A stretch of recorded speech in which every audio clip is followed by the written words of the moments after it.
Hello मेरे दोस्तों, कैसे हैं आप। आशा करता हूं कि आप और आपके परिवार स्वस्थ और खुश होंगे। ये कोरोना महामारी हमारे पढ़ाई व्यवस्था पर बहुत ही घातक प्रभाव डाला है। हमारा सभी ऑफलाइन क्लासेस बंद हो चुके हैं। आप भी घर बैठे होंगे, आपको भी कहीं ऑफलाइन क्लास जाने का मौका नहीं मिला होगा। हाँ, अगर ऑफलाइन क्लास कोई टीचर खोले भी है तो आप वहाँ मत जाइए। ये बीमारी इतना घातक हो चुका है कि इस बीमारी में मौत का रेशियो बहुत ज़्यादा हो चुका है। ठीक है, तो जीवन रहा तो पढ़ाई लिखाई या नौकरी या कुछ और मिलते रहेगा। तो सिर्फ ऑफलाइन क्लास से ही पढ़ना उचित नहीं है, और इस अभी के मौसम में ऑफलाइन क्लास तो जाना ही नहीं चाहिए। और मौत का डेथ रेशियो इतना तेज़ी से बढ़ रहा है कि सरकार भी चिंतित है और सरकार का भी प्रयास असफल होते नज़र आ रहा है। हमारा देखते हैं कि हॉस्पिटल में बेड नहीं मिल रहा है, ऑक्सीजन की कमी है, लाश जलाया नहीं जाता। मतलब वहाँ पे इतना लाशों की संख्या हो गई कि उसे ढंग से जलाया भी नहीं जाता। बहुत सारा न्यूज़ में आप लोग देख चुके हैं। तो हम अपने जीवन को सुरक्षित रखें और ऑफलाइन क्लास से बचें। हाँ, तो हम यहाँ पे वीडियो लेके आए हैं क्लास 11th के लिए। हाँ, क्लास 11th में बात ये करते हैं। सबसे पहली बात ये, क्या हम लोग अभी 10th पास करके आए हैं, किसी का नंबर अच्छा है किसी का ख़राब है, ये नंबर हमारे जीवन के लिए अंतिम नंबर नहीं है। हाँ, यहाँ से मेरे पास 11th है, 12th है, इंटर है, उसके बाद ग्रेजुएशन है, आगे आप पढ़ाई कीजिएगा। तो बात ये हम करते हैं, क्या हम सिर्फ 11th का 12th का पढ़ाई करते चले निकलते चले, यानी कि सिर्फ डिग्री ले। ऐसा हमें नहीं लगता है कि ऐसा आप लोग को भी सोचना चाहिए। क्या कि 11 12 के साथ साथ अगर आपके लाइफ सेट हो जाए तो ये आपके लिए अच्छी बात है। तो हम 11 12 को इस तरह से पढ़ेंगे कि हमारा जीवन क्या हो जाए, कहीं ना कहीं अच्छी नौकरी मिल जाए। हाँ, तो इसलिए पढ़ाई का मुख्य उद्देश्य ज्ञान नहीं है। ठीक है, सिर्फ ज्ञान ही नहीं है। आज के ज़माने में पढ़ाई का मुख्य उद्देश्य है कि अच्छा जीवन जी पाएँ, आगे दिन जाके अच्छी नौकरी मिल पाए और अच्छा जीवन जी पाएँ। मेरा ये यानी पढ़ाई का मुख्य उद्देश्य ये है। तो हम इंटर में साइंस लिए। ठीक है, साइंस का सीधा सीधा मतलब होता है कि या तो हम इंजीनियरिंग बैकग्राउंड में जाएं, नहीं तो हम मेडिकल की तरफ जाएं। अगर आप इंजीनियर बनना चाहते हैं तो इंटर के साइंस में सिर्फ कोई एक सब्जेक्ट से भी आप इंजीनियरिंग कॉलेज में एडमिशन ले सकते हैं। सिर्फ मैथ से भी इंजीनियरिंग कॉलेज में एडमिशन ले सकते हैं। अगर आप मैथ को अच्छा कर लिए तो सिर्फ मैथ से भी ले सकते हैं। और अच्छा नंबर और अच्छा कॉलेज पाने के लिए आपको कम से कम 2 सब्जेक्ट तो ठीक करना पड़ेगा।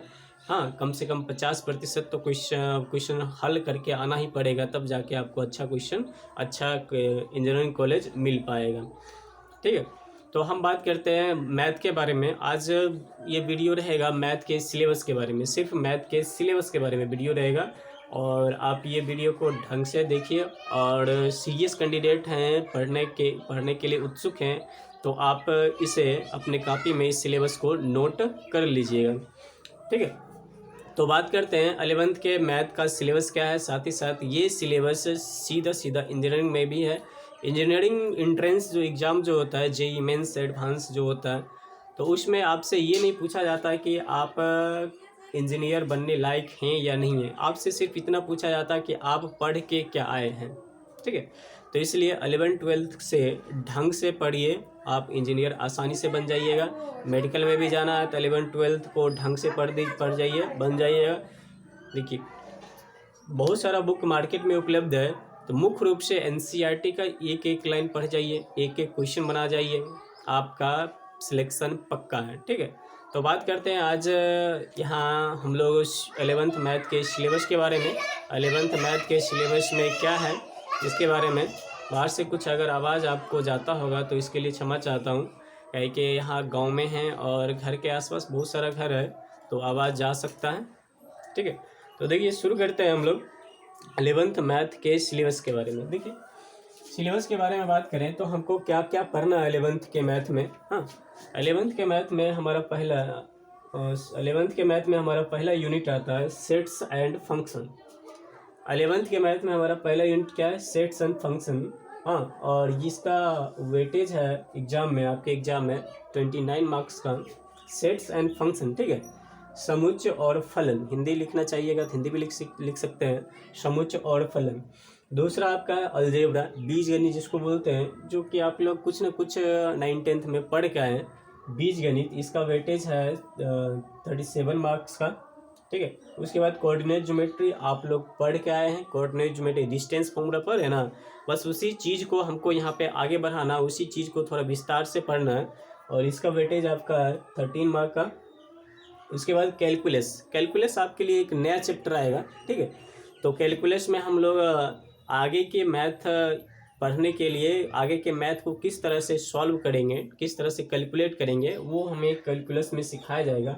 और 11th के कैलकुलस में तो कुछ नहीं है, एक लिमिट्स एंड डेरिवेटिव है, और बहुत कम मार्क्स का, 6 मार्क्स का है, लेकिन चैप्टर बहुत ही इंपॉर्टेंस है। आप अगर आपको जीवन में कुछ करना है तो इसको तो ढंग से करना ही पड़ेगा। 12th के मैथ में कैलकुलस, यही चैप्टर आपको लगभग 44 मार्क्स का पूछा जाता है, ठीक है। तो कैलकुलस को ढंग से करना चाहिए, ठीक है। उसके बाद मैथमेटिकल रीजनिंग, इसका कोई वैल्यू नहीं है, हाँ, ये आपको मात्र 11th में 3 नंबर का पूछा जाता है, इंजीनियरिंग में भी नहीं, कभी कभी एक दो क्वेश्चन पूछ दिया जाता है, अन्यथा क्वेश्चन नहीं पूछा जाता है। और आपका नेक्स्ट चैप्टर है, नेक्स्ट यूनिट है statics and probability. Statics and probability भी आपका 12 मार्क का है, ठीक है। 12th में भी प्रोबेबिलिटी है, ठीक है। स्टैटिक्स सिर्फ 11th में ही पढ़ना है, और स्टैटिक्स आप लोग 10th में भी पढ़ के आए होंगे। 12th में अब सिर्फ प्रोबेबिलिटी पढ़ना है, तो प्रोबेबिलिटी का भी वेटेज थोड़ा ठीक ठाक है, और आपको समझना चाहिए। बात करते हैं, क्या ये सिर्फ 6 यूनिट हमको दिखा, 6 यूनिट में इतना ही पढ़ना है या इससे भी ज़्यादा कुछ पढ़ना है? देखते हैं नीचे। तो देखिए, अगर बात करें unit first sets and function में क्या लिखा गया है, तो सेट्स एंड फंक्शन में चैप्टर है, पहला चैप्टर आपका सेट्स है, ठीक है, समुच्चय है। दूसरा चैप्टर आपका रिलेशन एंड फंक्शन है, हाँ। और आपका तीसरा चैप्टर है ट्रिगोनोमेट्रिक फंक्शन। ये बहुत ही इंपॉर्टेंट चैप्टर है, इसका वेटेज एग्जाम में ज़्यादा नहीं रहता है, लेकिन इसके बिना आपका मैथ अधूरा है। जैसे हम लोग पानी पीते हैं, तो पानी से कुछ शरीर को कुछ ज़्यादा मिलता है नहीं, परंतु क्या पानी के बिना हम जिंदा रह सकते हैं? नहीं रह सकते। इसीलिए आपको त्रिकोणमिति के बिना आपको जिंदा मैथ में नहीं रह सकते, इसलिए त्रिकोणमिति को ढंग से करना पड़ेगा। दूसरा चैप्टर है आपका अलजेब्रा। अलजेब्रा से इंजीनियरिंग में अच्छा खासा क्वेश्चन पूछा जाता है, इसलिए आपको ये ढंग से करना चाहिए। हाँ, अलजेब्रा में क्या क्या दिया है, पहला चैप्टर आपका है मैथमेटिकल इंडक्शन। इसमें हम लोग क्या पढ़ेंगे, हाँ, गणितीय आगमन का सिद्धांत जिसको बोलते हैं, प्रिंसिपल ऑफ मैथमेटिकल इंडक्शन। इसमें क्या पढ़ेंगे, कोई भी फॉर्मूला होता है उसको कैसे प्रूव किया जाता है, और ये फॉर्मूला क्या ये सही है या नहीं सही है, इसको हम लोग मैथमेटिकल इंडक्शन से चेक कर लेंगे क्या ये फॉर्मूला सही है या नहीं है, ठीक है। दूसरा आपका इसी में कम्प्लेक्स नंबर। कम्प्लेक्स नंबर आप लोग जानते हैं कम्प्लेक्स नंबर क्या होता है। कम्प्लेक्स नंबर ये होता है जैसे क्वाड्रेटिक इक्वेशन से ही लिंक है कम्प्लेक्स नंबर का। क्वाड्रेटिक इक्वेशन तो आप लोग पढ़ चुके हैं ना, द्विघात समीकरण, इसी से इसका लिंक है। कम्प्लेक्स नंबर में क्या होता है, जैसे रूट में अगर माइनस आ गया, माइनस ए आ गया, क्या इसका हम हल कर सकते हैं? नहीं कर सकते। क्वाड्रेटिक इक्वेशन में इसका हल हम लोग नहीं कर सकते हैं। तो इसी का हल करने के लिए एक नया चैप्टर जोड़ा गया, कम्प्लेक्स नंबर। इसका हिंदी होता है सम्मिश्र संख्या। उसके बाद आगे आ जाइए, आपका चौथा चैप्टर है इसी में लीनियर अलजेब्रा में, तो लीनियर इनक्वालिटी है। लीनियर इनक्वालिटी में लिखा जाता है कोई भी इक्वेशन, जैसे x बड़ा है 2 से, ठीक है, इसको कैसे सॉल्व किया जाता है, x बड़ा है 2 + x से, इस तरह से मान लेते हैं कोई इक्वेशन है, इसको कैसे सॉल्व किया जाता है, इसके बारे में हमको पढ़ना। उसके बाद नेक्स्ट चैप्टर आपका परमुटेशन एंड कम्बिनेशन, ठीक है। इसका हिंदी होता है रेखीय सर्वसमीका, इस तरह से। और परमुटेशन एंड कम्बिनेशन, इसका हिंदी होता है क्रमचय और संचय। ये भी बहुत अच्छा चैप्टर है और आपका अलजेब्रा में पढ़ा जाता है। हाँ, इसमें हम लोग क्या पढ़ते हैं, किस तरह से किसी भी संख्या को लेके कितना बड़े से बड़ी संख्या बनाया जा सकता है, कितनी संख्या बनाया, जैसे मोबाइल नंबर होता है ना, 10 अंक का मोबाइल नंबर होता है, और सिर्फ 10 अंक को उठा के कितना सारा मोबाइल नंबर बना दिया गया, इसके बारे में हम लोग पढ़ेंगे। इसे 4 लड़का को चुनना है, कितने तरीके चुन सकते हैं, इसके बारे में पढ़ना हमको। उसके बाद नेक्स्ट चैप्टर आपका है बाइनोमियल थ्योरम। बाइनोमियल थ्योरम में हम लोग अभी तक पढ़ चुके हैं, जैसे a+b का होल स्क्वायर पढ़े ना, ये कहाँ आया, कैसे आया है, इसके बारे में। a+b का होल क्यों क्या होता है, आप इसके पावर 10 भी चढ़ा के बाइनोमियल थ्योरम में आप इसे सॉल्व कर सकते हैं, ठीक है। उसके बाद आपका है next sequence and series. Sequence and series पढ़ना है, जिसमें AP, GP, HP। AP GP तो आप लोग पढ़े हैं 10th में, इसके बारे में हम लोग को पढ़ना है। आगे आते हैं नेक्स्ट चैप्टर में क्या है, सिलेबस के बारे में ठीक से सही तरह से जानकारी रहेगी तो एक बार ओवरव्यू मिल जाएगा, ठीक रहेगा आपका। देखिए नेक्स्ट है कोऑर्डिनेट ज्योमेट्री, ठीक है। कोऑर्डिनेट ज्योमेट्री भी हम लोग पढ़ चुके हैं।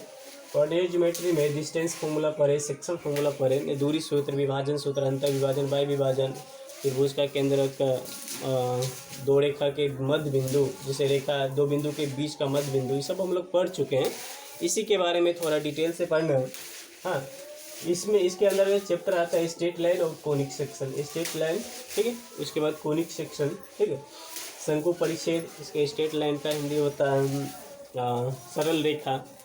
तो इसके बारे में पढ़ना। कोनिक सेक्शन में पाराबोला, हाइपरबोला, जैसे परवलय, अति परवलय, वृत्त, इलिप्स ना, इसके वृत्त और दीर्घवृत्त, इसके बारे में हम लोग को पढ़ना है क्या होता है। उसके बाद आपका नेक्स्ट है introduction to 3D geometry. 3D geometry का परिचय पढ़ेंगे। हम लोग अभी तक 10th में पढ़े हैं 2D के बारे में। 2D मतलब यहाँ x होता है, ये y होता है। अब पढ़ना है, अगर ये देखिए यहाँ अगर बोर्ड दिखता हो तो देखिए, ये अगर x है, मान लेते हैं ये क्या है x, ये x है और ये y है, तो इससे बाहर जो एक लाइन आएगा ये आपका क्या कहलाएगा, एक नया एक्सिस बनेगा, इसको बोलेंगे z, ठीक है। जैसे स्पेस में 3D होता है, ऊपर होता है, नीचे होता है, इधर भी होता है, ठीक है। तो ये इसके बारे में हम लोग पढ़ना है, 3D के बारे में, x, y और z एक्सिस के बारे में पढ़ना है। और यहाँ तो सिर्फ और सिर्फ इंट्रोडक्शन पढ़ना है, और 12th में इसी को अच्छी तरह से पढ़ना है। तो इसी का नाम आगे जाके अगर आप BSc में पढ़िएगा तो एनालिटिकल ज्योमेट्री इसको बोला जाता है। और इससे संबंधित एक नया बुक भी पढ़ना पड़ेगा। इतना जो भी पढ़ रहे हैं आप लोग यहाँ पे, जो भी देख रहे हैं, आगे जाके पढ़िएगा तो सबके लिए एक अलग अलग बुक आपको पढ़ना पड़ेगा, ठीक है। उसके बाद नेक्स्ट देखते हैं कैलकुलस। कैलकुलस में बहुत ही इंपॉर्टेंट चैप्टर है। यहाँ तो आपको मात्र 2 चैप्टर दिखाया गया है, एक लिमिट्स है यानी सीमा, और डेरिवेटिव मतलब अवकलज, हाँ, सीमा और अवकलज। जिसको हिंदी लिखना है तो हिंदी भी लिख सकते हैं, कोई दिक्कत नहीं। बोल रहे हैं, वीडियो को पॉज कीजिए और उसके बाद लिख लीजिएगा। हाँ, सीमा और अवकलज के बारे में पढ़ना। और लास्ट आपका है मैथमेटिकल रीजनिंग, जो कि कोई मायने नहीं रखता है, थोड़ा लॉजिकल है। फिर आपका स्टैटिक्स एंड प्रोबेबिलिटी, ठीक है। स्टैटिक्स भी पढ़ चुके हैं आप लोग और प्रोबेबिलिटी भी पढ़ चुके हैं, 9th-10th में पढ़े हैं। इसी को थोड़ा आगे हम लोग को बढ़ाना है यहाँ पे। तो स्टैटिक्स का हिंदी क्या, सांख्यिकी, और प्रोबेबिलिटी का क्या होता है, प्रायिकता, ठीक है। इस तरह से हमारे सिलेबस का ये वीडियो था, वो भी मैथ का 11th मैथ के सिलेबस का वीडियो था। आपको कैसा लगा आप अपना कमेंट कर सकते हैं, अपने विचार को कमेंट बॉक्स में व्यक्त कर सकते हैं। अच्छा या ख़राब जो भी लगा लाइक कीजिए और अपने दोस्तों के बीच शेयर कीजिए। और इस टाइप का प्रत्येक वीडियो आज से हम लोग शुरू करेंगे, और प्रत्येक चैप्टर का अलग अलग वीडियो।